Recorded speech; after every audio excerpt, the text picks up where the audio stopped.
Hi! Welcome to நிகழ் home cakes. இன்றைக்கி வீடியோவில் என்ன பார்க்க போகிறீங்க அப்படின்னா, சிக்கன் மோமோஸ் எப்படி பண்ணுறதுன்னு தான் நான் காட்ட போகிறேன்.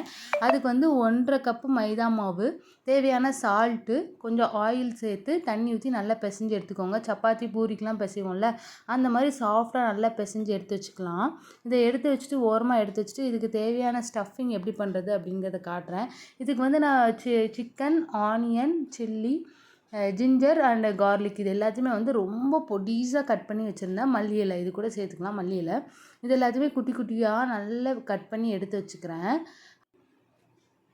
பார்த்துக்கோங்க என்னென்ன கட் பண்ணி வச்சுருக்கேன். சிக்கனை வந்து பாயில் பண்ணி மிக்சியில் ஒரு அடி அடித்து தூள் தூளாக எடுத்து வச்சுக்கிட்டேன். இதுதான் இதுக்கு தேவையான பொருட்கள் எல்லாமே. இது கூட வந்து நம்ம சால்ட்டு, பெப்பர் மட்டும் தான் நம்ம சேர்க்க போகிறோம்.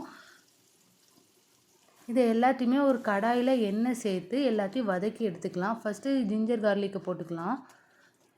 கொஞ்சம் பொரிஞ்சதுக்கப்புறம் சில்லி வந்து உங்கள் காரத்துக்கு ஏற்ற மாதிரி போட்டுக்கோங்க. நான் பாப்பா சாப்பிட்றதுனால கொஞ்சம் கம்மியாக தான் போட்டிருக்கேன் எல்லாமே.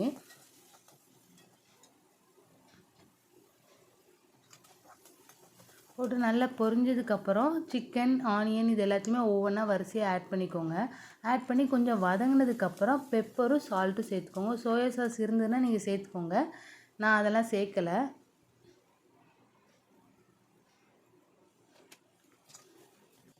எல்லாமே போட்டு நல்லா வதக்கி எடுத்துட்டோம்.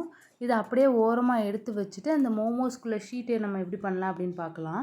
இதுக்கு வந்து நான் வந்து மைதா மாவு வந்து கொஞ்சம் அதிகமாகவே எடுத்து ஒரே ரவுண்டாக ஷேப்பாக பண்ணிவிட்டு அதுக்கப்புறம் ஒரு மூடியோ ஒரு தட்டோ எதையாவது வச்சு நம்ம சின்ன சின்ன ரவுண்டாக வந்து நம்ம போட்டு எடுத்துக்கலாம். ஒன்று ஒன்றா போடணும் அப்படின்னா கொஞ்சம் டைம் எடுக்கும். அதனால் நான் என்ன பண்ணிவிட்டேன், மொத்தமாக திரட்டி எடுத்துட்டேன். நல்ல பெரிய ரவுண்டாக எடுத்துகிட்டு அப்புறம் என்கிட்ட இந்த கிண்ணம் தான் இருந்தது, அதை வச்சு நான் சின்ன சின்ன ரவுண்டாக எடுத்துக்கிட்டேன். இதோட டிசைன் வந்து நம்ம அந்த ஷேப் வந்து எப்படி பண்ணுறதுன்னு எடுத்தேன். பட் ஆனால் அது ஃபோக்கஸ் ஆகலை சரியாக. நான் எப்படி பண்ணணுங்கிறது சொல்கிறேன். ஃபஸ்ட் அந்த ஷீட்டுக்கு நடுவில் வந்து அந்த ஸ்டஃபிங்கை வச்சுக்கோங்க.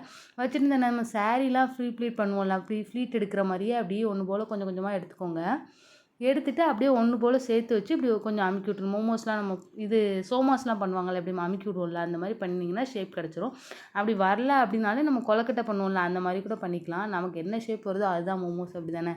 அந்த மாதிரி பண்ணி எடுத்துக்கோங்க. நானும் எனக்கு தெரிஞ்ச ஷேப் எல்லாமே பண்ணி எடுத்துட்டேன்.